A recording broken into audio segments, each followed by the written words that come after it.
स्नान करके। अच्छा, गंगा जी के स्नान की भी विधि है, ध्यान से सुनिएगा, ये तो करना है।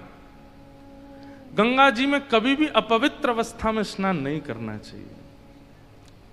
प्रयास कीजिए कि पहले आप जहां रुके हैं, जिस आश्रम में, जिस जगह पर, पहले वहां स्नान कर लीजिए। स्नान करने के बाद में शुद्ध वस्त्र पहनिए। महाराज जी आधे से ज्यादा तो इस बात को सुन के नहाने ही नहीं जाएंगे, बोले अब पहले कमरा में नहाओ। जो इतनी भीड़ लगती है, लेकिन वास्तव में आपको हम सत्य बता रहे हैं, बात बहुत ध्यान से सुनिए। पहले अपने स्थान पर स्नान कर लीजिए, बिल्कुल जैसे किसी विवाह में जाने के लिए तैयार होते हैं ऐसे तैयार होइए, बिल्कुल शुद्ध। गंगा कोई ऐसे जलाशय नहीं है कि बस कूद गए जाके, स्विमिंग पूल थोड़ा ही है, मंदिर है, साक्षात चलायमान मंदिर है हरि का। वहां पवित्र अवस्था में जाइए और फिर पवित्र अवस्था में जाकर के पहले तो गंगा जी का दर्शन करके प्रणाम करो। उसके बाद कुछ अगर पुष्प नैवेद्य हो तो पहले गंगा जी का आचमन करो, पूजन करो। अपने दाहिने हाथ में जल लेकर के सबसे पहले माथे से लगाओ, कंठ से लगाओ, आंखों से लगाओ, आचमन करो, संकल्प करो, प्राणायाम करो। नहीं हो सकते ये सब तो कुछ भी नहीं तो केवल जल माथे से लगाओ, प्रणाम करो और प्रणाम करके गंगा मैया से एक वचन जरूर दो, हे मां जय। हमने ऐसा श्रवण किया कि आप पाप मुक्त करती हैं। गंगा जी को सबसे पहले मस्तिष्क पर धारण करो, नेत्रों से आचमन करो, प्राणायाम करो, संकल्प करो। संकल्प का मतलब क्या होता है? हे मां, हमने सुना है कि आप पाप निवृत्त करती हैं, हमने सुना है कि आप व्यक्ति के जीवन को पवित्र करती हैं। हम निवेदन करना चाहते हैं कि हे गंगा मैया, हमारे अंदर बहुत अवगुण हैं, सद्गुणों की तो कोई ऐसी जगह नहीं है हमारे अंदर, पर अवगुण बहुत हैं। लेकिन ये अवगुण एक मेरे अंदर ऐसा है जिस अवगुण से बहुत लोगों को मैंने खो दिया, बहुत लोग मेरे जीवन से चले गए और मुझे स्वयं भी पीड़ा होती है कि ये अवगुण मेरे अंदर क्यों है। मैं इस अवगुण का नाश करना चाहता हूं। हे गंगा मैया, आप कृपा करो, मेरा ये अवगुण समाप्त हो। चाहे वो क्रोध का है, चाहे वो काम का है, चाहे वो लोभ का है, चाहे वो ईर्ष्या का है, चाहे वो द्वेष का है, चाहे वो कुछ बहुत अभद्र खाने का है, पीने का है, अशुद्ध वचन बोलने का है, ये जो भी अवगुण है, उस अवगुण की शिकायत कीजिए गंगा मैया से, उसका संकल्प लीजिए, आप इस अवगुण को नष्ट कर दीजिए। मैं वचन देता हूं कि पुनः ये अवगुण मेरे अंदर ना उत्पन्न हो, इसकी मैं पूरी सावधानी रखूंगा। और ऐसा कह के अपने वस्त्र, कुछ वस्त्र तो होने चाहिए शरीर पर, और वस्त्र उतार के फिर गंगा जी में प्रविष्ट हो जाओ। गंगा जी में शरीर को मलना नहीं चाहिए। गंगा जी में किसी भी प्रकार की किसी वस्तु से अपने शरीर को, साबुन लगा रहे हैं, शैम्पू लगा रहे हैं, इससे तो पाप और होता है। गंगा जी में स्नान करो और साक्षात, अब बंधुओं देखो कितनी अच्छी बात, ये विचार करके नहीं कि ये नदी है, ये विचार करके नहीं कि ये जलाशय है, ये विचार करके कि साक्षात संचिंतयेत भगवतस् चरणारविंदम, श्री राधारमण लाल जी के परम कोमल चरणों का स्पर्श करके ये पावन शीतल जल आ रहा है। कैसे ठाकुर जी के नख हैं, कैसे ठाकुर जी के अंगुष्ठ हैं, कैसे चरण हैं, उनका स्पर्श करते हुए जलाशय आ रहा है। ये भावना चित्त में धारण करके फिर उसमें गोते लगाओ।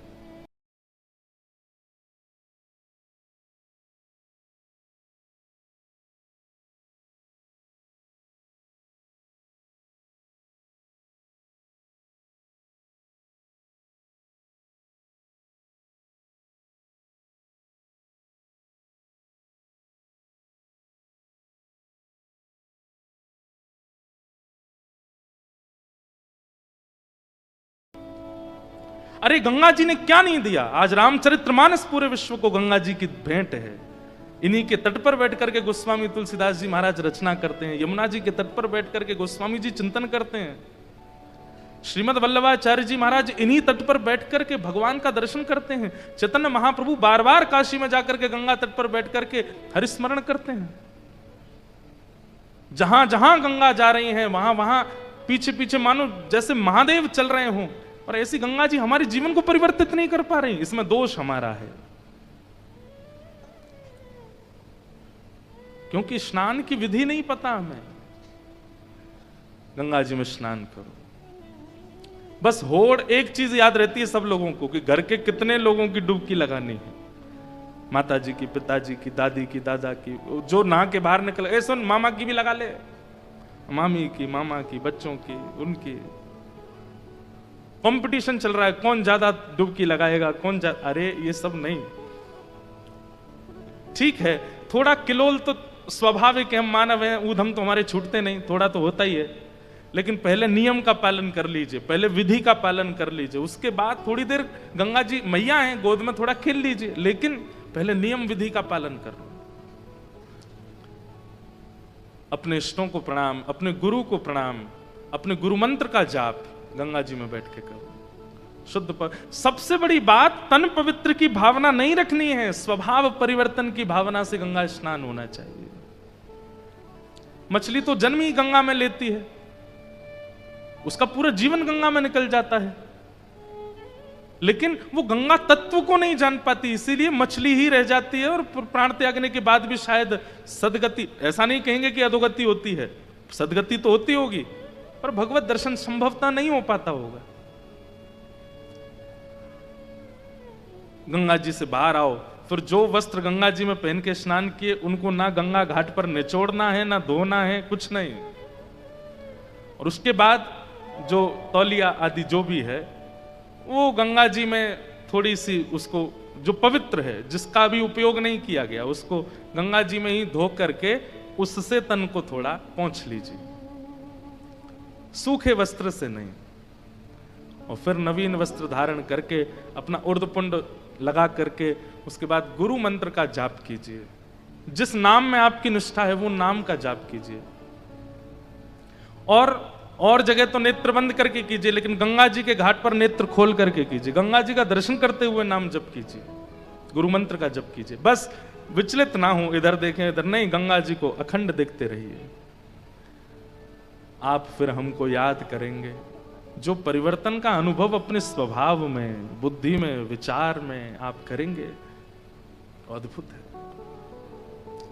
ऐसी गंगा जी, उनमें स्नान करो, और स्नान करने के बाद अपना मंत्र आदि करने फिर आओ कथा में, और यहां बैठ करके फिर 3, साढ़े 3 घंटे, 4 घंटे कथा श्रवण कीजिए। महाराज 7 दिन में ही वो परिवर्तन का अनुभव आपको होगा, उस विचार का अनुभव आपको होगा, कभी स्वप्न में, कभी अनुभव में, कभी विचारों में, कभी कहीं ना कहीं ठाकुर जी का अनुभव होने लग जाएगा। यही तो हमारे जीवन का उद्देश्य है। तो भाग्यशाली हैं आप लोग। दुनिया में कथा होती है सब जगह भाग्यशाली, पर मैं ये बात कह दूं तो कोई अतिशयोक्ति नहीं, आज के दिन से गंगा जी के तट पर, ऐसे पावन स्थान पर, ऐसे पावन संतों के सानिध्य में ये कथा जो सुन रहे हैं वो परम भाग्यशाली, परम भाग्यशाली। बस अपने इस भाग्य को, ये आपके दरवाजे पर आया हुआ भाग्य दस्तक दे रहा है, इसकी अवहेलना मत करना, इसका उपयोग कर लीजिए। और जो 2-3 दिन का नियम बना के आए कि हम तो 2-3 दिन रुकेंगे चले जाएंगे, अगर ये नियम आपने नहीं तोड़ा तो आपने कुछ नहीं तोड़ा। इसको तोड़ के 7 दिन रुक के जाओ, कथा सुन के जाओ, भाव से कथा का श्रवण करके जाओ। ऐसी पावन गंगा, उनको हम प्रणाम करते हैं, उनको हम वंदन करते हैं। ये हमारे लाला के चरणों से प्रकट हुए हैं, इन्हें बारंबार नमन करते हुए आइए आज प्रथम दिवस के महात्म की चर्चा में हम लोग प्रवेश करते हैं। देखो, महात्म के पहला श्लोक ही गंगा जी का द्योतक है, सुनिएगा। सच्चिदानंद रूपाय विश्वोत्पत्त्यादि हेतवे तापत्रय विनाशाय श्री कृष्णाय वयं नमः। सच्चिदानंद रूपाय, 3 रूप बताए गए भगवान के, सत्य, चैतन्य और आनंद। अब अनेक बार इस श्लोक की व्याख्या ठाकुर जी के रूप पर की है, पर सत्य, चैतन्य और आनंद ये तीनों रूप गंगा जी के हैं। सबसे पहला सत्य। गंगा जी सत्य हैं, इसलिए असद व्यक्ति का भी संस्कार किया जाता है तो भी गंगा जी उसको सत्य की प्राप्ति करा देती हैं। सब लोग इधर देखो, सावधानी से सुनिए बिल्कुल कथा। गंगा जी सत्य स्वरूप हैं। अब व्यवहार में ऐसा होता है कई बार कि मित्र मित्र आपस में कहते हैं, ये जो तू बात कह रहा, हाथ में गंगा जल लेकर के कहते। गंगा जल लेने में घबरा जाता है, नहीं गंगा जी नहीं लूंगा, मैं कह रहा हूं कि मैं कल से ऐसा नहीं खाऊंगा, मैं कल से ऐसा नहीं पीऊंगा, नहीं नहीं गंगा जल लेके कह हाथ में। गंगा जल लेने में क्यों इतनी हालत खराब होती है? क्योंकि वो सत्य स्वरूप हैं। उसे वो कहीं ना कहीं नास्तिक व्यक्ति भी इस बात को जानता है कि गंगा जल हाथ में लेकर के मैंने कोई संकल्प किया और उसकी पूर्ति अगर नहीं की तो मेरे को अधोगति का सामना करना पड़ेगा। गंगा जी सत्य स्वरूप हैं, सत्य हैं। इसलिए जीवन में कुछ भी करने वाला व्यक्ति वो भी अपने अंतिम समय में घर के लोगों से निवेदन कर देता है कि संस्कार हो सके तो गंगा तट पर करना, नहीं हो सके तो कम से कम अस्थि विसर्जन तो गंगा जी में ही कर देना। क्योंकि उसे पता है कि जीवन में चाहे जो भी किया हो, लेकिन मेरी थोड़ी सी जो लाज बचाने की सामर्थ्य वो गंगा जी में है, वो मेरी लाज बचा लेंगी कैसे भी। गंगे गंगे तियो ब्रूयात योजना नाम सतैरपि मुच्यते सर्व पापेभ्यो विष्णु लोकम सगच्छति। आप लोग ऐसा मत सोचना गंगा पर अर्थ ही होगी पूरी, नहीं, लेकिन आज गंगा जी के तट पर बैठे हैं इसलिए थोड़ी निकल रही है बातें, सुन लीजिए। गंगा जी का पहला स्वरूप कि सत्य है। सत्य किसको मानेंगे? जिसके सामने असत्य का अस्तित्व नष्ट होता हो, वो सत्य है। जैसे गुरु के सामने सत्य वाचन करना ही पड़ता है। आप वहां रोक नहीं सकते स्वयं को। उनके सामने झूठ बोलने में घबराहट होती है। ऐसे ही गंगा है, गंगा के तट पर भी एक बात मेरी बहुत ध्यान से सुनिएगा, जो गुरु के सामने भी असत्य बोलने में झिझकता नहीं है, जो दैव के सामने भी असत्य बोलने में व्याकुल नहीं होता, जो गंगा जी का जल हाथ में लेने के बाद भी सत्य बोल देता है, वो राक्षस ही होगा। क्योंकि राक्षसत्व ही है कि राम सामने खड़े हैं और फिर भी रावण का रावणत्व जीवित है। कई बार घटनाएं सुनने में आती हैं कि आजकल के युवा लोग गंगा जी के तट पर पार्टी करते हैं, कुछ भी खा लेते हैं, पीते हैं, पड़े रहते हैं गंगा जी में। ये रावणत्व नहीं है तो क्या है? ऐसी पवित्र गंगा जी के तट पर भी आप स्वयं को नहीं संभाल रहे हो। गंगा जी सत्य है। दूसरा, श्री गंगा चैतन्य है। वो जल नहीं है। जल भी कहीं ना कहीं जड़त्व में आ जाता है, लेकिन श्री गंगा चैतन्य है। हमने तो अपने जीवन में बहुत अनुभव किए हैं। कितनी भी घबराहट हो रही हो, थोड़ा भय लग रहा हो, चिंता हो रही हो, बहुत व्याकुलता जीवन में चल रही हो, आप एक काम कीजिए, घर में गंगा जल सबके होता है, तुरंत जाइए थोड़ा सा गंगा जल पान कर लीजिए। आपकी मानसिक और बौद्धिक क्लेशों को भी गंगा जी शुद्ध कर देती हैं, पवित्र कर देती हैं। गंगा जी का जल जल नहीं है, वो चैतन्य है, साक्षात प्रतिमूर्ति है। एक एक बिंदु में देव विद्यमान है, सत्य है, चैतन्य है और आनंद है। श्री गंगा जी आनंद है। जिन गंगा जी के तट पर ऋषिजन सदा आनंदित विचरते, आप कुछ मत करो, गंगा जी के तट पर घूमते रहो, आपको भोजन भी मिल जाएगा, आपको निवास भी मिल जाएगा, आपको वस्त्र भी मिल जाएंगे, आपको मित्र भी मिल जाएंगे, आपको संबंधी भी मिल जाएंगे, सब मिल जाएंगे। गंगा जी के तट पर सब सुलभ है, आनंद है। जीवन में प्राप्त करने वाला जो आनंद चाहते हैं गंगा तट पर सब प्राप्त हो जाएगा। इसलिए सच्चिदानंद रूपाय, ये तीनों रूप गंगा जी के हैं। पहला सत्य, दूसरा चैतन्य और तीसरा आनंद। विश्वोत्पत्त्यादि हेतवे, विश्व की उत्पत्ति, पालन और प्रलय तीनों की संभावना गंगा जी में है। विश्व का उत्पत्तिकरण भी गंगा जी से हो रहा है। हमारे भीतर जो सद्भावना प्रकट हो रही है वो गंगा जी की कृपा है। हमारा पालन भी गंगा जी से हो रहा है। गंगा जी के जल से ना जाने कितने भारतीयों का पालन हो रहा है, कितने नगरों का पोषण हो रहा है, कितने परिवार पल रहे हैं गंगा जी के जल पर। और जब अपने रौद्र रूप में आती हैं तो संहार भी करती हैं। उत्पत्ति, पालन और संहार तीनों की संभावना जिनके पास है। तापत्रय विनाशाय, तीन प्रकार के ताप, आदिदैविक, आदिभौतिक, आध्यात्मिक, तीनों तापों को नाश करने की जिनमें सामर्थ्य है, ऐसे श्री कृष्णाय वयम नमः, श्री गंगाय वयम नमः। ऐसी श्री गंगा को, ऐसे श्री कृष्ण को और ऐसे श्री कृष्ण के चरणों से प्रकट हुई गंगा को हम नमन करते हैं, हम वंदन करते हैं। अब सोचो, जिनके चरण के स्पर्श की गंगा इतना पवित्रीकरण कर देती है, वो स्वयं कैसे होंगे? वो स्वयं श्री कृष्ण कैसे होंगे? विष्णुपदी जब इतना कल्याण कर देती हैं तो स्वयं श्री कृष्ण जीवन में आ जाएंगे तो क्या क्या नहीं दे सकते हैं। ऐसे श्री कृष्ण को और ऐसे श्री कृष्ण से चरणों से प्रकट हुई मां गंगा को हम प्रणाम करते हैं। गंगा जी के अवतरण की निकुंज की कथा भी हमने गिरिराज जी में सुनाई थी। श्री राधा कृष्ण का प्रेम विगलित स्वरूप भी है। अब वो कथा और विस्तार से हम एक दिन सुनाएंगे। कथा में थोड़ी और लीला में प्रविष्ट हो जाएं, थोड़ी और निकुंज की भावनाएं आ जाएं, फिर सुनाएंगे कि श्री गंगा जी राधा कृष्ण मिलित स्वरूप हैं। तो ऐसी पावन गंगा मैया को बारंबार प्रणाम। महात्मा की कथा आज हम लोग सुनेंगे। एक बात और कहते हैं, विश्व भर में कथा सुनने की अपनी महिमा है, लेकिन गंगा जी के तट पर भागवत की कथा सुनना ये प्रोटोकॉल है। प्रोटोकॉल मतलब ये नियम ही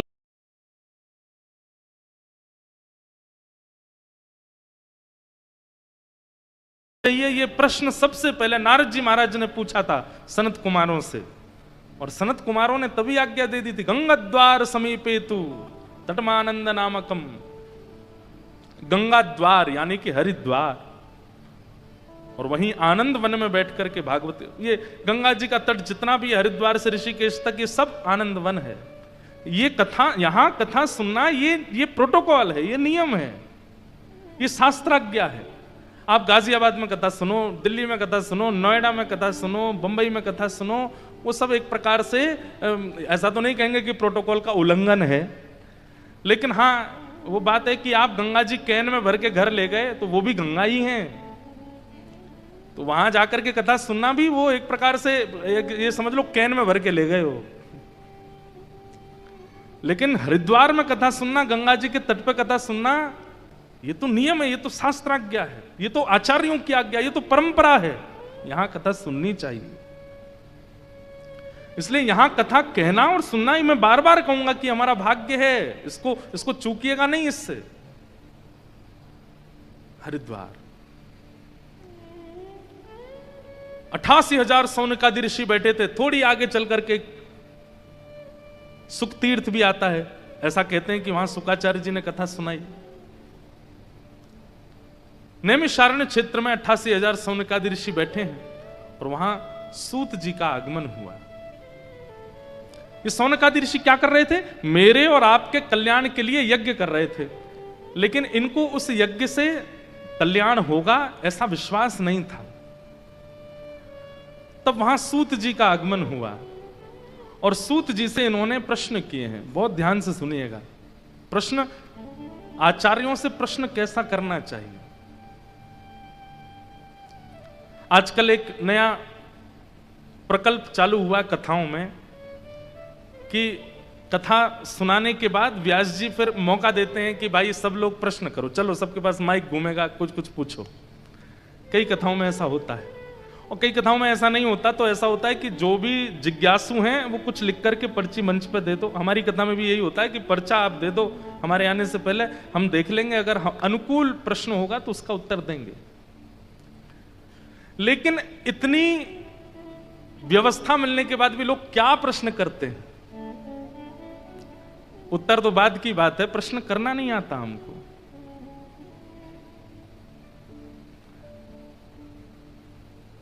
प्रश्न करने की अगर आपको छूट मिली है तो प्रश्न कैसा होना चाहिए, सुनिए। सौनकादि ऋषि कह रहे हैं सूत जी महाराज से, क्या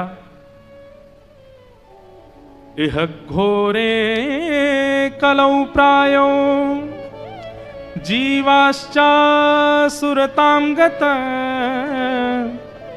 क्लेशाकान्तस्य तस्यैव शोधने किं परायणम्।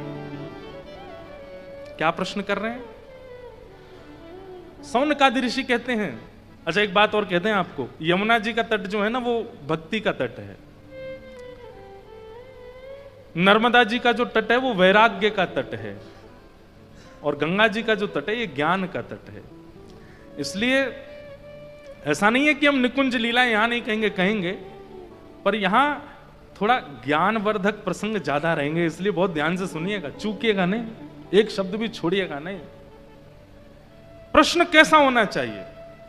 पूछने वाले का भी कल्याण हो, बताने वाले का भी कल्याण हो, और जो खाली बैठे सुन रहे हैं उनका भी कल्याण हो, ऐसा प्रश्न होना चाहिए।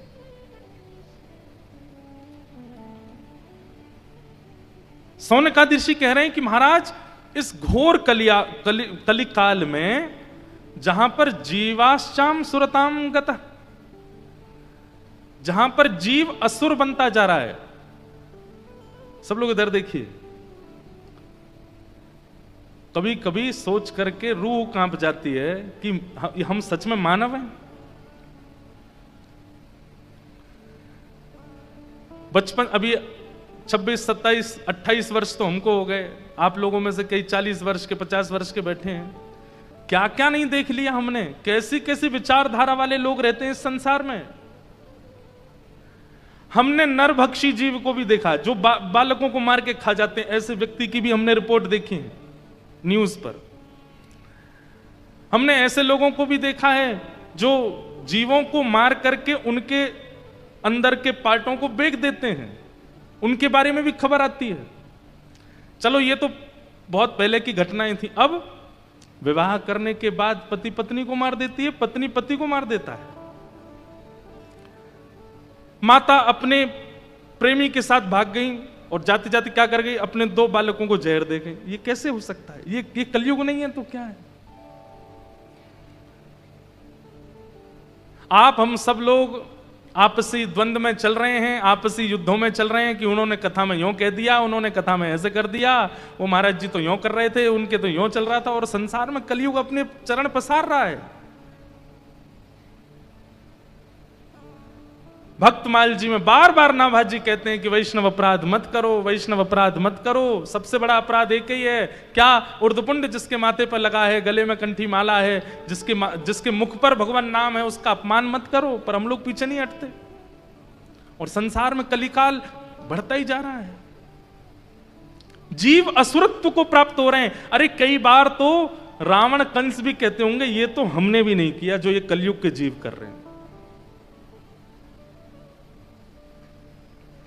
अभी संत जन आयोजन करते हैं कि गौ हत्या बंद हो, 100-150 वर्ष बाद आयोजन होंगे, पति हत्या बंद हो, पत्नी हत्या बंद हो, भ्रूण हत्या बंद हो, बालक हत्या बंद हो, संत हत्या बंद हो, वैष्णव हत्या बंद हो। भगवान करे कि ये सब सुनने तक हम लोग जीवित ना रहें, लेकिन ये सब होगा। कलयुग जैसे हर दिन, आज जितना कलयुग है कल उससे ज्यादा है। मैं आपको यहां कथा सुना रहा हूं, इतनी देर में भी कितनी घटनाएं घट गई होंगी, कितना असरत्व मानवों के चित्त में आ चुका होगा। हमारे पास गंगा है, कथा है, संत हैं, फिर भी हम असुर बनने से नहीं रुक पा रहे, क्योंकि हमारे जीवन में प्रायोरिटी केवल कुछ पा लेना है, और वो पाने में केवल और केवल ऐश्वर्य है। सुख संपत्ति घर आवे, ये तो गाते हैं हम, पर चित्त की शुद्धि की बात क्यों नहीं करते? हरि जी मोहे संत हृदय कर दीजो, हरि जी मोहे संत हृदय कर दीजो। छल बल निंदा कपट भाव सो दूर मोहे रख दीजो। हरि जी मोहे संत हृदय कर दीजो। हमने कभी आंतरिक भावना के परिवर्तन की याचना ही नहीं की है, इसलिए आसरत्व आता जा रहा है। लेकिन यहां पर सौनकादि ऋषि प्रश्न कर रहे हैं। श्रीमद् भागवत कथा का प्रारंभ करने का कारण बन गया यह प्रश्न, क्या कि इस घनघोर कलिकाल में जहां मानव असुरता को प्राप्त होते जा रहे हैं, ऐसे में इन मानवों को सुधारने का साधन क्या है।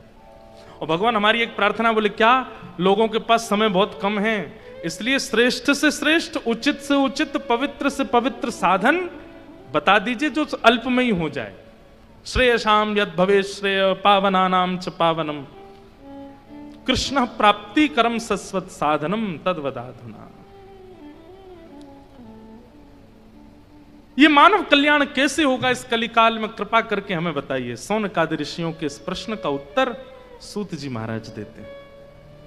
वो क्या उत्तर दे रहे हैं? प्रीति सौनक चित्ते ते यतो विच्मे विचार्य च सर्व सिद्धांत निष्पन्नम संसार भयनाशनम।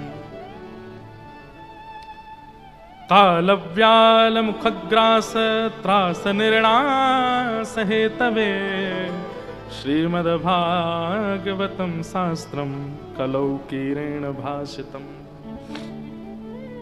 हे सौनकादि ऋषियों, तुम सबने जो ये प्रश्न किया है ये बहुत सुंदर प्रश्न है। क्यों? क्योंकि तुम्हारे प्रश्न से अब कृष्ण कथा का प्रारंभ होगा। इस संसार में कल्याण करने वाले व्यक्ति को सबसे पहले यह विचार करना चाहिए कि कृष्ण प्राप्ति कैसे हो। भगवत प्राप्ति को ही कल्याण कहा जाता है। धन प्राप्ति को कल्याण कहते तो रावण कल्याण कर चुका है अपना। ऐश्वर्य प्राप्ति को कल्याण कहते तो रावण का ऐश्वर्य लंका से अयोध्या तक था और सार्वभौम विश्व में था एवं तीनों लोकों में था। ऐश्वर्य भी है, धन भी है, संपत्ति है, मंदोदरी जैसी पुत्री है, अक्षय कुमार जैसा पुत्र है। क्या नहीं है रावण के पास?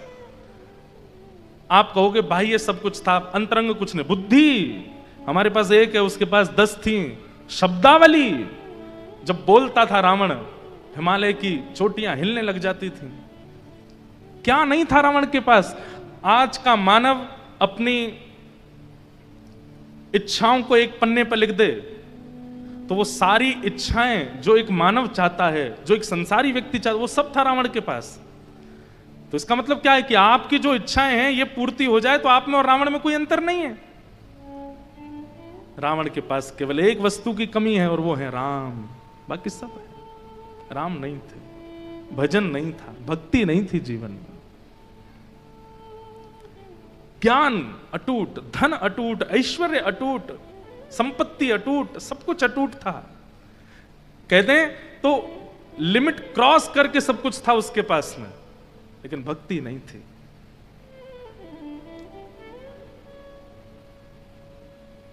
आज तक फल भोग रहा है। हर दशहरा पे बेचारे को जलाया जाता है। दशहरा मैदान पर इतना बड़ा पुतला बना करके जलाते हैं। ये कोई पारंपरिक बात नहीं है रावण जलाना। ये तो हमारे पहले से ही है कि जिसने भी कुछ गलत किया उसका पुतला जलता ही है। आज भी जलते, कई लोगों के पुतले जला देते हैं। रावण का जलाया गया। लेकिन रावण जो जो पा चुका था वही तो हम भी पाना चाहते हैं, तो फिर रावण का पुतला क्यों जला रहे हैं? विचारणीय बात है।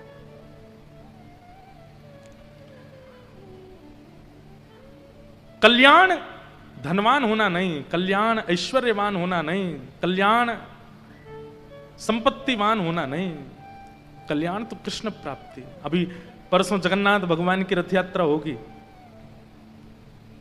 हमारे माधवदास परम भक्त हुए श्री जगन्नाथ जी के। आपके चरित्र में वर्णन आता है कि आप 22-23 वर्ष की आयु में जगन्नाथपुरी गए थे पहली बार। इनकी पत्नी का निधन हो गया था और इनका छोटा सा बालक था। उस बालक की रक्षा में ही पूरे दिन रहते थे, उसी की चिंता करते रहते थे, मन में सोचते थे इसका ध्यान कौन रखेगा, इसकी सेवा कौन करेगा, इसको बड़ा कौन करेगा। इसकी माँ तो चली गई। एक दिन एक वृक्ष पर से एक घोंसले में से एक अंडा नीचे गिरा।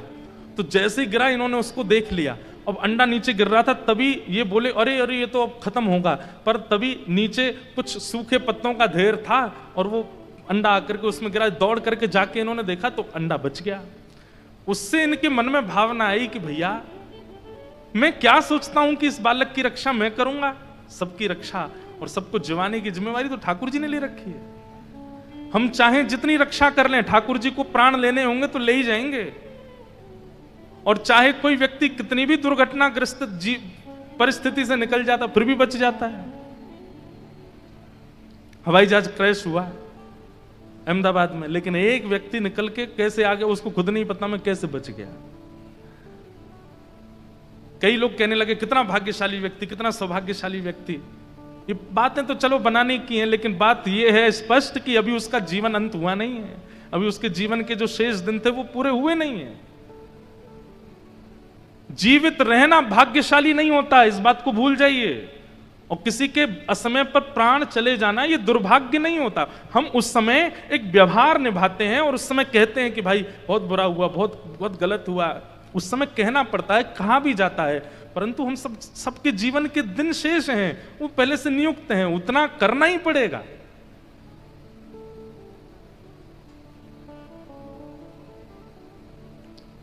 माधव दास जी के मन में आया मैं बेटे की रक्षा के लिए इतनी चिंता कर रहा हूं, परंतु भैया ठाकुर जी के हाथ में सब। ये अंडा ऊपर से गिरा लेकिन नीचे सूखे पत्तों ने इसको बचा लिया। इसका मतलब यह है कि ठाकुर जी ने सबको सबकी व्यवस्था कर रखी है। कोई माता पिता के बिना भी पूरा जीवन जी लेगा। और अपने पुत्र को अपने परिवार के हवाले करके और माधव दास जी जगन्नाथपुरी चले गए। कहते हैं कि जब माधव दास जी ने पहली बार नील चक्र देखा, जगन्नाथ भगवान के जो शिखर पर नील चक्र विराजमान है, बंधुओं उसकी बड़ी महिमा है। जगन्नाथ महाप्रभु के जो शिखर पर नील चक्र है वो इतना विशाल है, कहते हैं कि उस नील चक्र का कोई मोल नहीं बता सकता कितना मोल है, कितना मूल्यवान है। और बोले उसका भार इतना है कि यदि नील चक्र के भार के समान कुछ वस्तु अगर पृथ्वी पर गिर गई तो जितना जगन्नाथ जी का शिखर है उतना गड्ढा हो जाएगा भीतर, इतना भार है। तो माधव दास जी ने जैसे नील चक्र देखा, नील चक्र देखते ही उनके मन में इतनी व्याकुलता, इतना रोए माधव दास जी। क्यों रोए? इस बात से वेदना में आ गए कि मैंने अपने जीवन के 24 वर्ष गवा दिए बिना जगन्नाथ जी को देखे। आज 24 वर्ष बाद देखने आया हूं मैं इनको। अरे मैंने अगर 24 वर्ष पहले से महाप्रभु जी का दर्शन किया होता तो कम से कम 24 वर्ष के दर्शन की अवधि से आज मुझे महाप्रभु जी मिल गए होते। इतने व्याकुल और इतने पीड़ित अपने आप को मानने लगे कि मैंने 24 वर्ष क्यों गवा दिए। समुद्र के तट पर जाकर के बैठ गए, अन्न जल त्याग दिया, अनशन करने लगे, प्राण त्याग दूंगा मैं क्योंकि मैंने 24 वर्षों को व्यर्थ कर दिया। बताओ, हम लोग इतने बड़े बड़े हो जाते हैं, हमारे मन में ऐसी बेचैनी आती कभी, ऐसी व्याकुलता आती कभी? हमने इतने साल बाद जगन्नाथ जी के दर्शन किए, ऐसी बेचैनी कभी नहीं हुई। लेकिन उनको बेचैन देखो, किस बात से बेचैन है कि मैंने इतने दिन तक दर्शन क्यों नहीं किया।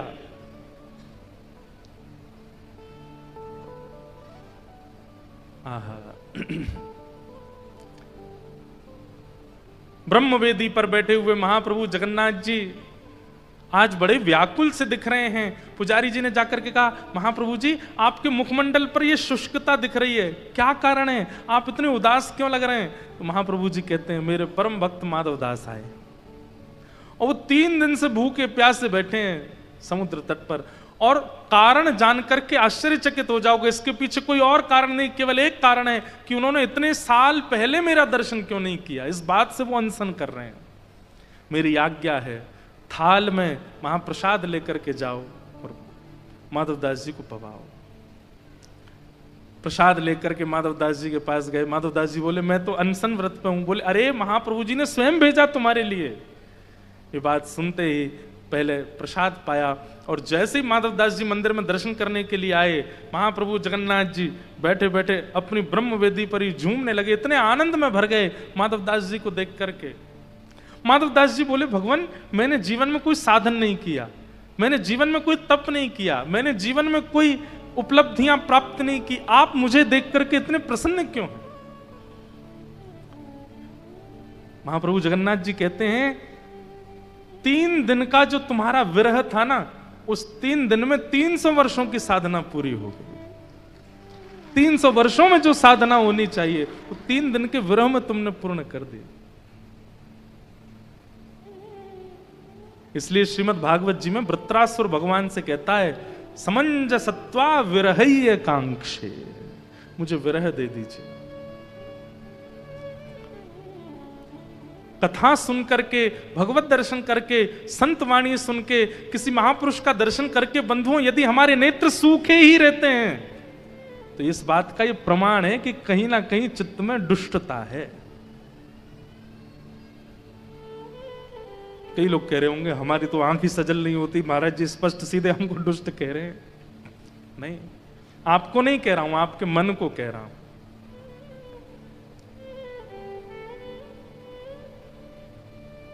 परसों जगन्नाथ जी की रथ यात्रा होगी, इस कथा में आपको गड्ढे की सब्जी मिलेगी। रोज कथा में गंगा जी की चर्चा भी सुनाएंगे, बद्रीनाथ जी की भी सुनाएंगे, क्योंकि जगन्नाथ रथ यात्रा है तो इसलिए जगन्नाथ जी की भी सुनाएंगे। इसलिए सारी चर्चाएं मिश्रित होकर के प्राप्त होंगी, इसलिए ध्यान से ही सुनना है। महाप्रभु जगन्नाथ जी बड़े बड़े बड़े, किन शब्दों में वर्णन करूं मैं उनका, ऐसे प्रिय ठाकुर जी हैं।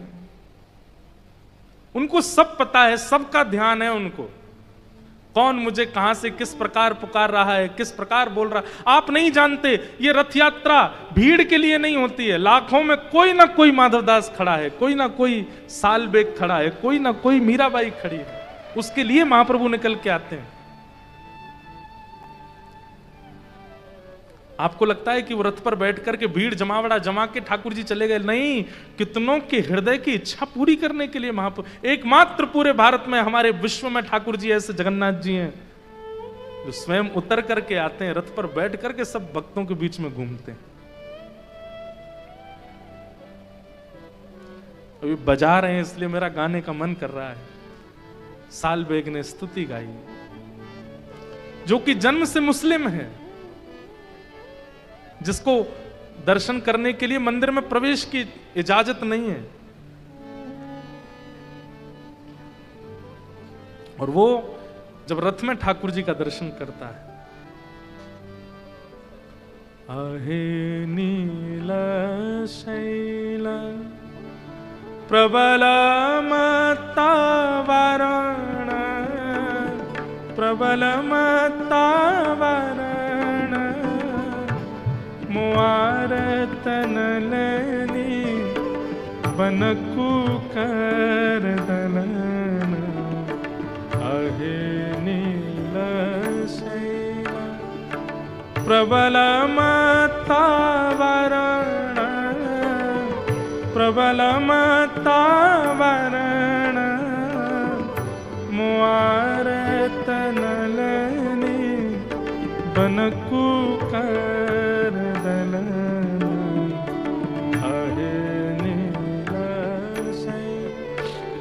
सालबेग कहता है, अरे नीलाचल पर्वत पर विराजमान मतवाले हाथी जगन्नाथ।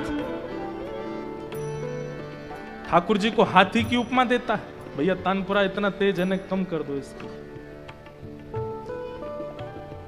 मतवाला हाथी क्यों बोलता है? क्योंकि जगन्नाथ जी जब अपने मंदिर से उतर करके आते हैं ना रथ की ओर, उस समय की झांकी देखने लायक होती है महाप्रभु जी की। वो गोदी में बैठ के नहीं आते, या किसी नीचे किसी आसन को लगा करके नहीं आते महाप्रभु जी। एक हाथी की तरह ऐसे अपनी दोनों भुजाओं को पुजारियों के कंधे पर रख देते हैं और ऐसे झूमते हैं आगे पीछे, और झूमते हुए ऐसे जैसे छोटा बालक घुटमुन चलता ना तो घिसट घिसट के चलता, ऐसे चलते हैं महाप्रभु जी। सीढ़ियों पर कूदते हुए आते हैं नीचे। तब साल्वेग कहता, आपका ये मतवाला पना देख करके मैं आपको उपमा देता हूं क्या, कि हे नीलाचल पर्वत के मतवाले हाथी जगन्नाथ, जिस प्रकार हाथी कमल के वन को नष्ट कर देता है, मेरे चित्त के आर्त रूपी इस कमल को आप नष्ट कर दीजिए नाथ। गजराज चिंता कला थाई घोर जले न, गजराज चिंता कला थाई घोर जले न, चक्र पेशी नखनासी उधरी अपन, अहे नील शैल प्रबल मत वारण, प्रबल मत वारण, मुआरत नलनी बनकु करदन, अहे नील शैल, अहे नील शैल, अहे नील शैल। व्याकुलता, हम बस दर्शन करते हैं और चले आते हैं, हमारी बस इतनी इच्छा रहती है, पर कभी राधा रमन जी के सामने खड़े होकर के नेत्र सजल इस बात से हो गए कि पिछले 15 दिनों में आपकी याद नहीं आई मुझको। नाथ क्यों नहीं आई, आप मेरे चित्त में स्मरण रूप में क्यों नहीं आए। बंधुओं, ये व्याकुलता, ये विरह प्रेम ठाकुर जी के प्रति जो है, इस बात का द्योतक है कि आपका चित्त ठाकुर जी ने स्वीकार कर लिया, इसीलिए आपको इतनी बेचैनी होती है, इतनी व्याकुलता होती है ठाकुर जी के दर्शन की। सूत जी महाराज कहते हैं, इस घनघोर कलिकाल में जब तक मृत्यु का भय चित्त में है, तब तक मानव कल्याण संभव नहीं है। व्यक्ति धन के पीछे इसलिए भाग रहा है क्योंकि उसके अंदर यह बात कहीं ना कहीं बैठी है कि मेरे एक दिन प्राण चले जाएंगे, उससे पहले मैं धन कमा लूं, ऐश्वर्य कमा लूं, नाम कमा लूं, प्रतिष्ठा कमा लूं, उससे पहले मैं ये कर जाऊं, ये बना जाऊं, ये छोड़ जाऊं, ये कर जाऊं। ये मृत्यु के भय के कारण ही व्यक्ति जीवन के इन माया जाल में पड़ा है, और इस मृत्यु के भय को दूर करने का एकमात्र साधन है क्या? श्रीमद् भागवत।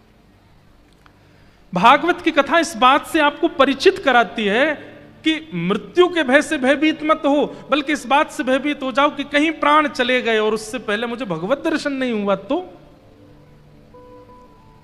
कहीं मेरे प्राण चले गए और उससे पहले मैंने ठाकुर जी का साक्षात्कार नहीं किया तो, मैंने इतना नहीं कमाया, ये चिंता तो है। अब जैसे किसी को गंभीर बीमारी बता दी जाती है तो वो अरे अभी तो मुझे ये करना था, अभी तो मुझे वो करना था, वो कमाना था, ये खरीदना था, ये बनाना था। अरे डॉक्टर ने कोई गंभीर बीमारी बता दी तो इस बात से हम परेशान नहीं हुए, नाथ मुझे ये बीमारी बता दी गई और अभी तक मैं आपको साक्षात्कार ही नहीं कर पाया, मैं आपका दर्शन ही नहीं कर पाया, मैं अभी तक वृंदावन के रूप को नहीं पहचान पाया, मैं अभी तक यमुना जी के स्वरूप को नहीं जान पाया, और मेरे जीवन के अब दिन अल्प बचे हैं, इस बात से व्याकुलता।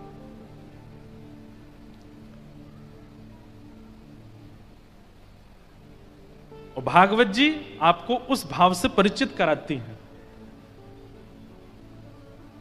कि भाई जीवन के जितने दिन शेष हैं उसमें भी यह चिंता हो कि हे नाथ, मैं आपका साक्षात्कार तो कर पाऊंगा ना। श्रीमद् भागवतम शास्त्रम कलौ कीरेण भाषितम। भागवत शास्त्र में यह सामर्थ्य है कि वो व्यक्ति को उसके मूल उद्देश्य से परिचित कराती हैं, व्यक्ति को उसके कल्याण के मार्ग पर लेकर के जाती हैं। यह भागवत से संभव हो सकता है। सौनकादि ऋषियों ने कहा, भागवत जी ने किनका कल्याण किया, कृपा करके जरा हमको बताइए। तब कहा कि भैया एक बार नारद जी महाराज भ्रमण करते हुए बद्रीनाथ गए, और श्री बद्रीनाथ धाम में सनत कुमारों ने नारद जी से कहा, हे नारद जी, आप इतने व्याकुल क्यों हो, क्या बात है? तब नारद जी बोले कि मैं पृथ्वी पर गया था, पर पृथ्वी पर सब कुछ देख करके मैं बड़ा व्याकुल हो गया। क्या देखा तुमने? अहम तुम पृथ्वीम यातो ज्ञात्वा सर्वोत्तमामिति पुष्करम च प्रयागम च काशी गोदावरी तथा हरिक्षेत्रम कुरुक्षेत्रम श्रीरंगम सेतुबंधनम एवमादिषु तीर्थेषु ब्रह्माण इतस्ततः।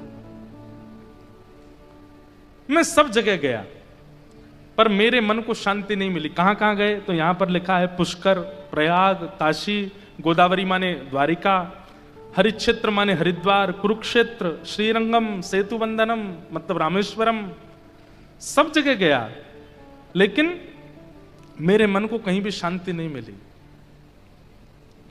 नारद जी महाराज कह रहे हैं कि जब तीर्थ क्षेत्रों में शांति नहीं मिली तो फिर जो बड़े बड़े शहर हैं वहां की हालत तो आप लोग समझ ही जाओ क्या हो रही होगी।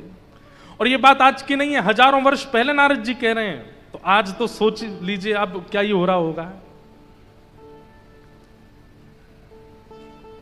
नारद जी महाराज कहते हैं मैं सब जगह गया, मैंने बिल्कुल विपरीतता का दर्शन किया। लोग दिखाते कुछ हैं और हैं कुछ और। बंधुओं, पहले तो दो ही रूप थे हमारे, दिखाते कुछ और थे, अंदर कुछ और। अब तो तीन रूप हो गए हमारे, वैसे कुछ और हैं, अंदर से कुछ और है, सोशल मीडिया पे कुछ और हैं। तीन रूप हो गए हैं। अभी सोशल मीडिया वाला एक नया रूप और आया हमारा। अब ना तो बाह्य रूप की चिंता रहती है ना आंतरिक रूप की चिंता रहती है, वहां कैसे दिख रहे हैं उसकी चिंता रहती है। अभी पता नहीं और क्या क्या आने वाला है संसार में, वहां का अलग रूप है। कई बड़े बड़े इन्फ्लुएंसर हैं अब मिलने आते हैं हमसे, जिनको हम भी पहले कभी देखते थे, अच्छा तब लगता था ओहो ये ऐसे हैं ये ऐसे। अब वास्तविकता में मिलो तो वो तो सब कोरा नाटक है। पहले एक्टर गिने चुने होते थे, आज पूरा विश्व एक्टर बन गया है, सब नाटकबाज बन गए हैं। सबको नाट्य कला इतनी अच्छी आ गई है कि क्या बताऊं, उसका कोई जोर नहीं है महाराज।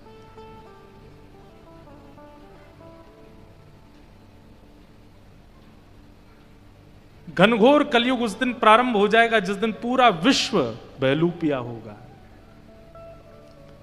वो हैं कुछ, दिखा कुछ रहे हैं, और ये स्थिति लगभग बन चुकी है। नारद जी महाराज बोले मैंने सुना था पृथ्वी इतनी पवित्र है, पृथ्वी के तीर्थ इतने पवित्र हैं, वहां के लोग इतने अच्छे हैं, ये पर यहां करके तो मैंने सब कुछ उल्टा देखा। क्या देखा? बोले सुमंद मंद मंदा सुमंद मतयो मंद भाग्या युपद्रता पाखंड निरता संतो विरक्ता सपरिग्रह तरुणी प्रभुता गे शालको बुद्धिदायक कन्या विक्रयणो लोभा दंपती नाम च कनकनम आश्रमा यवनई रुद्धा तीर्थानी सरितस्तथा। बहुत कुछ लिखा है। नारद जी महाराज बोले मैंने ये परिवर्तन देख करके संसार का मैं बहुत विचलित हो गया। लेकिन तभी मैं भ्रमण करते करते वृंदावन गया और वहां यमुना जी के तट पर मैंने एक आश्चर्य देखा। क्या आश्चर्य देखा? वृंदावन में सबको आश्चर्य ही दिखाई देता है। क्या? नारद जी बोले मैंने देखा कि एक वृद्ध माता बैठी, एक युवती बैठी है, एक युवा कन्या बैठी है और उसकी गोद में दो वृद्ध लेटे हैं। थोड़ी देर बाद वो रोती हुई माता मुझसे बोली भो भो साधो क्षणम तिष्ठत मच्चिंताम अपि नाशय। मैंने पूछा देवी तुम कौन हो और तुम्हारी गोद में ये दो वृद्ध कौन हैं? तब उसने अपना परिचय दिया कि मैं भक्ति हूं और ये दोनों मेरे पुत्र हैं, ज्ञान और वैराग्य। कलयुग के प्रभाव के कारण ये दोनों वृद्ध हो गए हैं। नारद जी बोले तुम पर कलयुग का असर नहीं हुआ? बोले क्योंकि भक्ति कलयुग में फिर भी युवा है, पर ज्ञान और वैराग्य तो कोई पाना ही नहीं चाहता, इसलिए दोनों वृद्ध हो गए हैं। गंगा जी में कोई नहा रहा हो और आप जाकर के तट पर तभी उसको टोक दो, भैया ऐसे नहीं नहाना चाहिए, शास्त्र इसकी मना करते, हमको मत सिखाओ, हमको नहीं बताओ, तुम अपना नहाओ चलते बनो। किसी को ज्ञान नहीं चाहिए। आप घर जाते हैं किसी के, वहां पर जाके अगर ठाकुर जी की सेवा में कुछ बता दे, भैया ऐसे ऐसे सेवा करो, हमारे परदादा के समय से ऐसी चलती आई है, आप हमको मत बताओ। कोई ज्ञान नहीं चाहता। वैराग्य की तो पूछिए ही मत। वैराग्य की तो स्थिति केवल तब आती है जब किसी की मरणासन अवस्था को हम देखते हैं, उसको मरकट वैराग्य कहते हैं।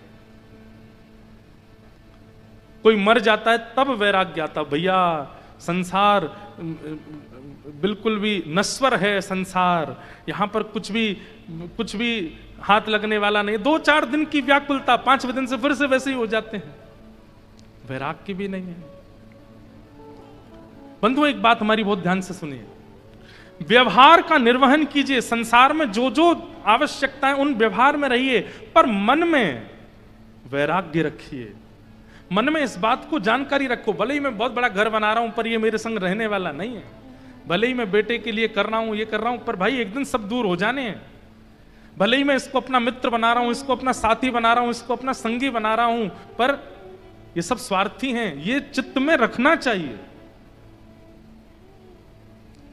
हम तो एक बात, अपनी निज बात बतानी नहीं चाहिए, पर सत्य बता रहे हैं। कथा करते करते ऐसा हो गया कि कोई माला भी पहनाता ना, अभी की नहीं कह रहा हूं, कहीं कहीं तो भी उसमें लगता है थोड़ी देर बैठने के बाद पता चलेगा किस स्वार्थ से माला पहनाई थी, चाहता क्या है। तो माला भी ऐसे नहीं लाए हैं।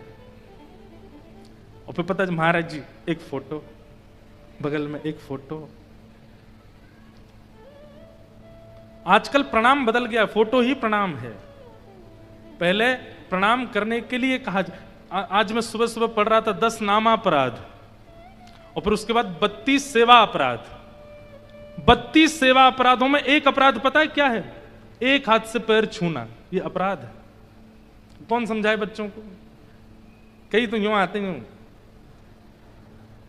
अब उसको उस समय टोक दे तो बुरा लग जाएगा। प्रणाम कैसे होना चाहिए हमें यही नहीं पता है। और बल्कि ऐसा 32 सेवा अपराधों में ऐसा वर्णन है कि एक हाथ से जैसे ही आप प्रणाम करते हो तो कम से कम 10 गंगा स्नानों का पुण्य नष्ट हो जाता है। एक हाथ से प्रणाम करना। अपराधों की तो संख्या ही बहुत है। 10 नामापराध मैं लिख के भी लाया मैंने, कि वैसे कहा है मैंने कथा में 2-4 बार, पर भाव था कि बीच में किसी दिन अवसर मिलेगा तो कहूंगा। ध्यान से सुनिएगा। सबसे पहला, संत उपेक्षा। किसी भी वैष्णव संत की उपेक्षा। जैसे 4 लोग आप बैठे, कथा करके हम चले गए, हमारे जाने के बाद ही बोलने लग गए। ये महाराज जी की बद्रीनाथ में हमने कथा सुनी थी, वहां ज्यादा बढ़िया बोल रहे थे। वहां पे ऐसा कहा था इन्होंने, ऐसा कहा था इन्होंने। पहले छोटे वाले इंद्रेश जी बढ़िया थे, अब बड़े हो गए हैं ये, वो वाले बढ़िया थे। ये उपेक्षा। किसी भी वैष्णव की जब आप उपेक्षा करते हैं, आपका नाम अपराध लग जाता है। उसी समय आपका भजन साधन और भगवत प्रेम कम हो। ये एक प्रकार से इस बात का प्रमाण समझ लीजिए, ये जो सजल नेत्र नहीं होते ना ठाकुर जी के सामने जाके, ये अपराधों की वजह से ही होता है कि आपके चित्त में करुणा ही नहीं आई, भाव ही नहीं आया ठाकुर जी को देख के।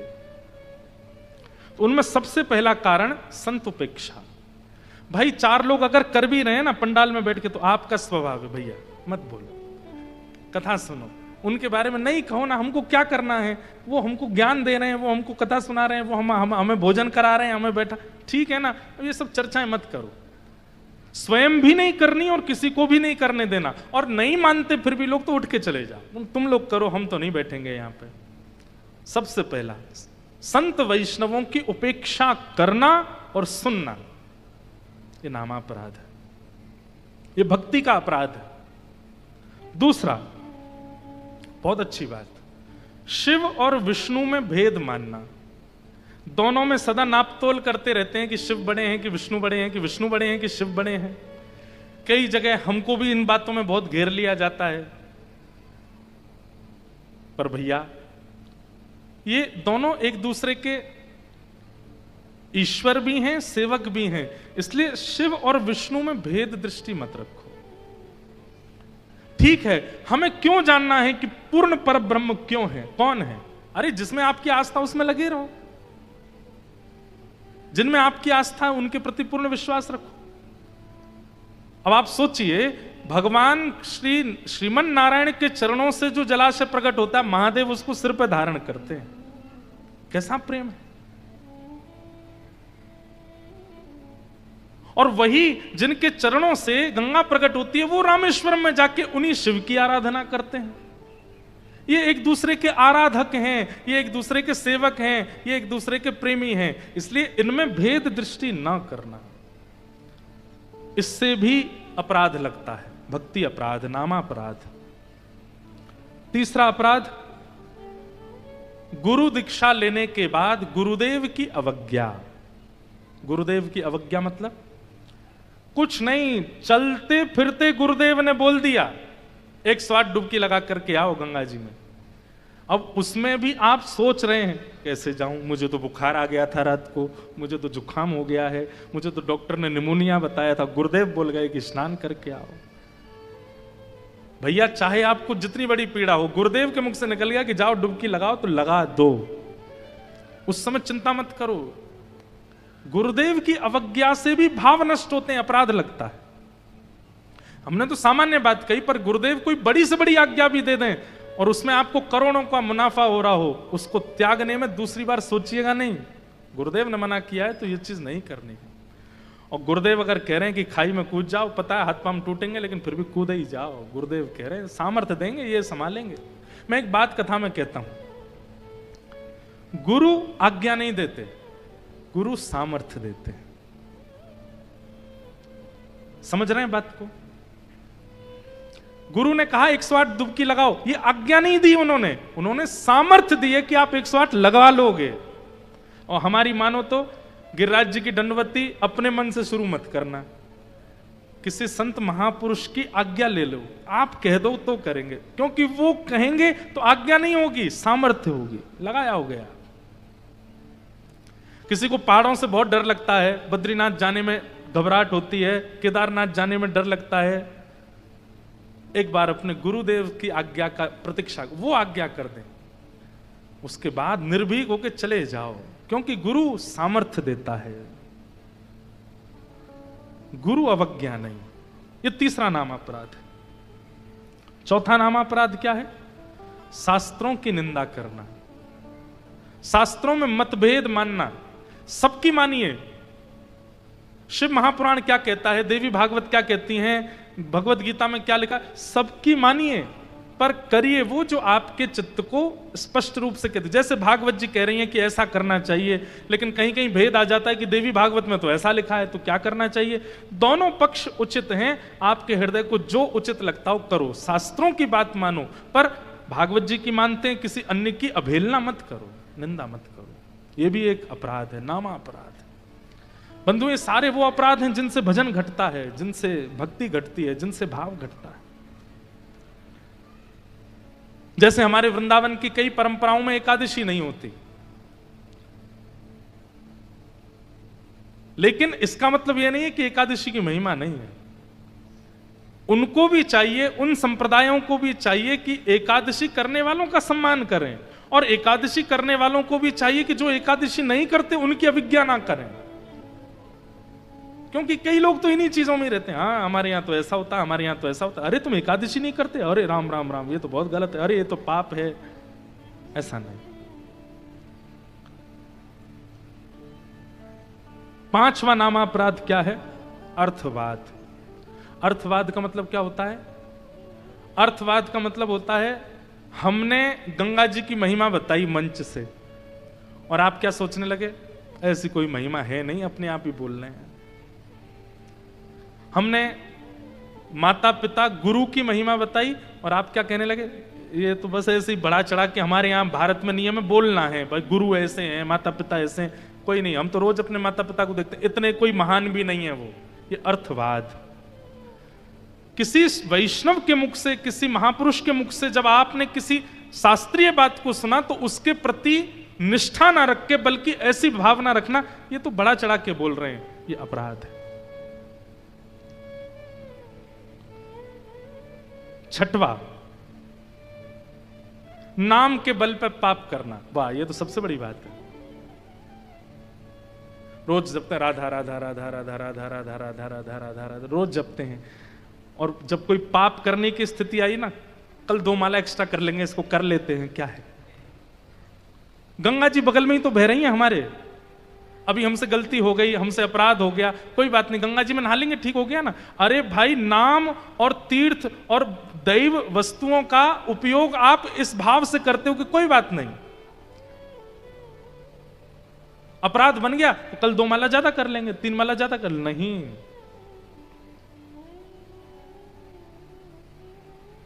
नाम के बल पे पाप नहीं। अगर गंगा स्नान करते हैं तो आपकी जिम्मेवारी है कि अगले गंगा स्नान के बीच में कोई भी पाप आपसे अगर बना तो गंगा जी रुष्ट हो जाएंगे, नहीं बने इस संकल्प के साथ जाओ। 7वां, नाम की तुलना किसी अन्य साधन से करना। भगवान के नाम की तुलना किसी अन्य साधन से करना। कोई नाम जप करता है और नाम जप करने वाले व्यक्ति को आप कहते हो, अरे भाई तो आज थोड़ा एक आध कम कर ले, बाहर यज्ञ चल रहा है उसमें जाके बैठ जा। नाम की तुलना के आगे सब नतमस्तक हैं। नामी व्यक्ति अगर नाम का आश्रय लेकर के बैठा है तो उस समय अन्यों को नाम से बड़ा मत बता। भगवान नाम सबसे बड़ा है। अगर कोई नाम आश्रित है तो उसको नाम आश्रित रहने दिया जाए। बोलो गंगा मैया की जय। हमारे परम पूजनीय प्रातः स्मरणीय श्री भगवत धाम हरिद्वार के परम पूजनीय महाराज जी स्वामी श्री विवेकानंद जी महाराज पधारे हैं। महाराज जी के श्री चरणों में बारंबार वंदन प्रणाम अभिनंदन। साथ ही हमारे छोटे महाराज जी भी पधारे हैं, उनको भी बारंबार वंदन। तो नाम की तुलना किसी अन्य साधन से करना, यह भी नामापराध है।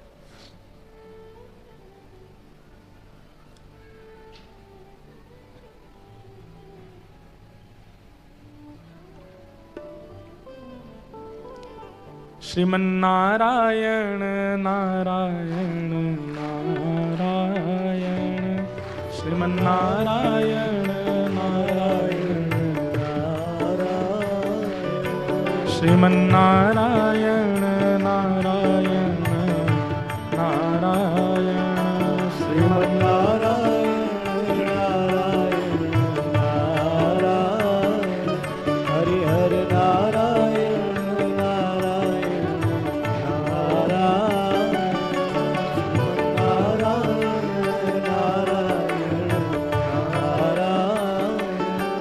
श्रीमन्नारायण नारायण नारायण श्रीमन्नारायण नारायण नारायण। नाम की महिमा बता रहे थे हमारे भगवत धाम वाले महाराज जी, नाम की ही माला लेकर के आए हैं। बीच महिमा में ही नाम भगवान आ गए हैं, तो निश्चित है कि बातें प्रमाणित हैं, इसलिए नाम भगवान आए हैं। श्रीमन्नारायण नारायण नारायण श्रीमन्नारायण नारायण नारायण श्रीमन्नारायण नारायण नारायण श्रीमन्नारायण नारायण श्रीमन्नारायण नारायण नारायण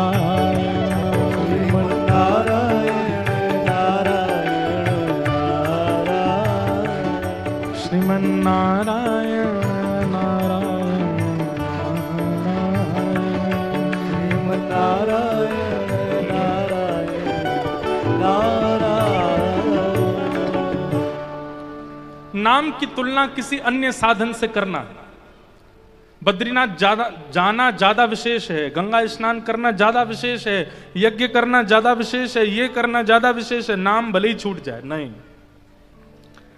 नाम एक बार यदि आपने धारण कर लिया तो फिर नाम, अच्छा कई लोग नाम को और गुरु दीक्षा में मिले हुए मंत्र को एक ही मानते हैं, नहीं। गुरु मंत्र अलग है और नाम अलग है। नाम तो कोई भी हो सकता, भगवान का नाम है, कृष्ण नाम है, वो कृष्ण कृष्ण कृष्ण चलता ही रहता मन में, ये नाम है। गुरु मंत्र तो एक अवधि है, एक आसन है, एक नियम है, एक परंपरा है, उसी से ही करना है। पर नाम नाम तो निरंतर श्वास जैसे चलती है वैसे नाम चलता रहे। एक प्रकार से ये कह दें तो नाम के आगे अन्य साधनों को बड़ा बताना का मतलब ऐसा है कि भाई भले ही श्वास रुक जाए लेकिन कचौड़ी जीभ से मुंह में जानी चाहिए, भले ही हमारी नाक बंद हो जाए, हमें श्वास नहीं मिले, ऑक्सीजन नहीं मिले, कोई बेचारा व्याकुल हो रहा है मुझे ऑक्सीजन नहीं मिले, आप तो कचौड़ी खा ठीक हो जाएगा, वो कहेगा अरे भैया मुझे ऑक्सीजन चाहिए। नाम क्या है? हमारे प्राणों की रक्षा करने वाली जैसे ऑक्सीजन है ऐसे नाम है, नाम से बड़ा कुछ नहीं है। तो नामापराध में एक अपराध क्या है कि नाम से ज्यादा महिमा अन्य की मानना और नाम से बड़ा किसी अन्य को समझना। पर इसका मतलब यह भी नहीं है कि नाम आ जाए तो बाकियों को कुछ समझना ही नहीं, यह भी गलत है।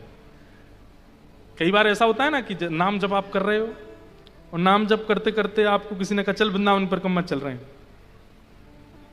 सुनी नहीं देते ना इंद्रेश जी कथा, क्या बोल रहे थे?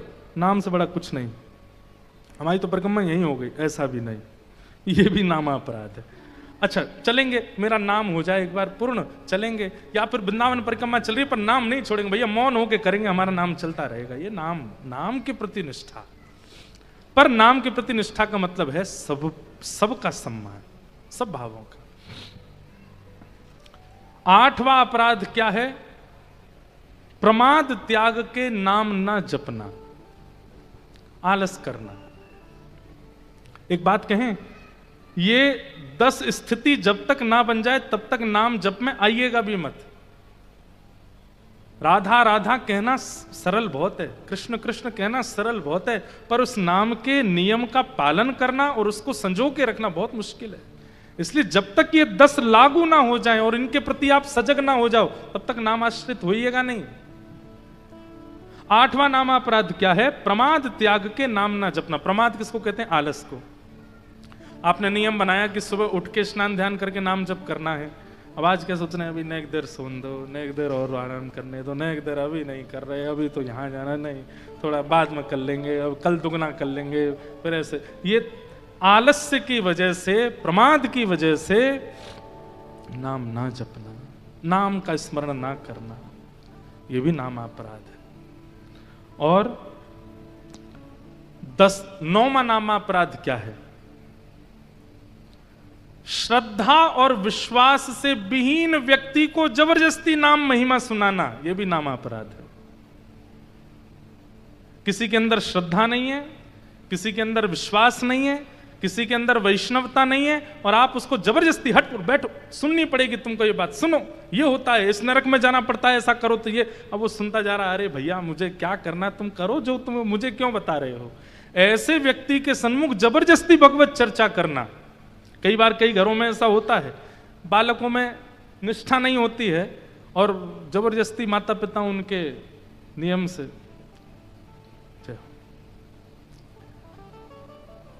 निष्ठा नहीं होती, माता पिता देख महाराज जी बोल रहे बैठ सुन, अरे मुझे नहीं सुनना, अरे क्यों नहीं सुनेगा, बैठ यहाँ पे, महाराज जी इसको समझाओ, ये ऐसा है, ये नास्तिक है, ये वो नहीं। ऐसे के सामने ना तो जबरदस्ती करनी चाहिए और ना ही किसी वैष्णव को प्रवचन करना चाहिए, उसके भाव भी नष्ट हो जाएंगे। विश्वास विहीन व्यक्ति, वैष्णव निष्ठा विहीन व्यक्ति के सन्मुख नाम की महिमा गाना, ये नामापराध। अब भैया हमने तो गा दी आप सबके सामने, इसलिए आप सबको अब नाम का आश्रय लेना पड़ेगा, क्योंकि आप में से किसी ने अगर नाम आश्रय नहीं लिया तो फिर जो उसका जो अपराध है वो हमको लगेगा। आप चाहते हैं हमको लगे तो फिर मत करना, पर लेकिन अब सुनने के बाद नामापराध नहीं बने, नाम आश्रित हो जाइए। और 10वां नामापराध यही है, क्या? नाम महिमा सुनने के बाद भी नाम का आश्रय ना लेना, यह नामापराध है। नाम महिमा सुन ली, नाम के बारे में इतना सुन लिया, भगवान नाम की इतनी महिमा जानने के बाद भी उनका आश्रय ना लेना, यह नामापराध है।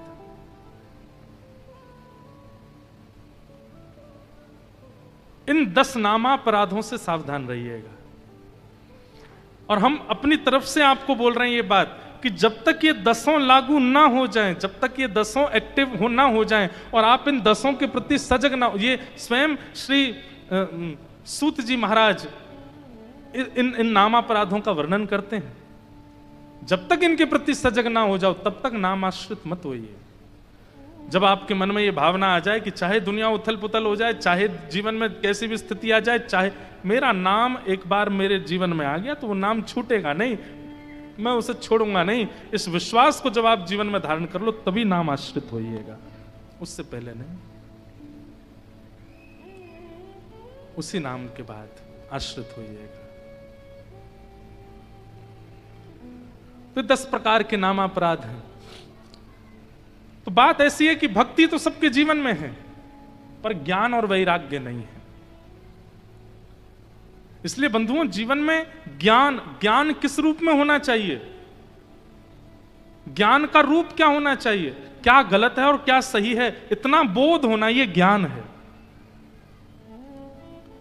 और वैराग्य इस भाव का होना चाहिए, भाई सब स्वार्थ के हैं जीवन में, चाहे जो हो। हम आपके घर आएंगे तो आप दोनों को, आपकी युगल जोड़ी को हम आशीष ही देंगे, आपके बच्चों को हम प्रिय ही बोलेंगे, पर मंच से हम बोल सकते हैं सब स्वार्थी हैं, चाहे दुनिया में जो हो। बिना स्वार्थ के आपके पास कोई नहीं है।